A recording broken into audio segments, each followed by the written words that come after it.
Иванов Илья, наш давний друг, пару слов о твоем, так сказать, развитии.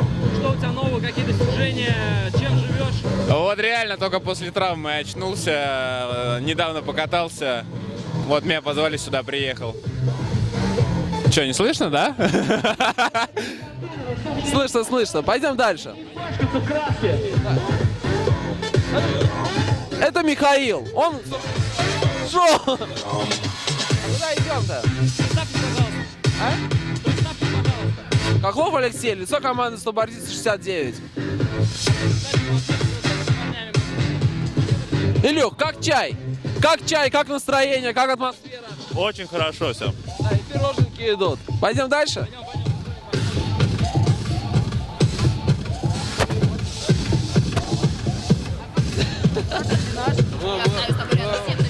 Добрый день! Здравствуйте, я снова здесь. Мы не к тебе, мы не к тебе. Что вы хотели сказать? Вам тогда... Как вам атмосфера, как начинается все? Нормально, хорошо. Я рада, что много-много народу пришло. Атмосфера такая веселая. Не знаю, хип-хоп или рэп, как это все называется. Ну, Дружеская, да? Несмотря на то, что все разные такие пришли. все разные, много молодежи и все вполне дружелюбны. Все хорошо. Будет все the best. Замечательно. Надеюсь, говоря, нас объединит в дальнейшем. Так, представители компании Chicken House. Давайте с ним пообщаемся. Добрый день. Добрый день. Сегодня находимся, уже поняли где. Рядом со мной Чернышов Сергей, Адров Николай Николаевич, представитель БТП. И я думаю, у него есть пару слов сказать за чистый город, за акцию. Я скажу после поговорить.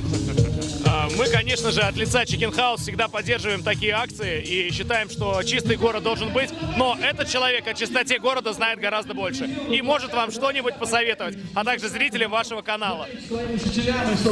Я вообще, конечно, не хотел говорить, честно говоря, но потому что я несу всю тяжесть в этом городе по уборке мусора.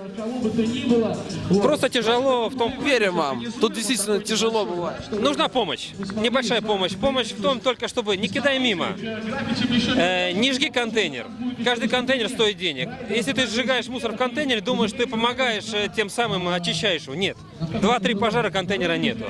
Собственно говоря, если бы никто не хотел помочь, то бы не собралось так много людей. Не пришел бы, собственно говоря, к нам Chicken House, 169 и все остальные замечательные, активные молодые люди. Николай Николаевич нам что-нибудь скажет тоже. А потом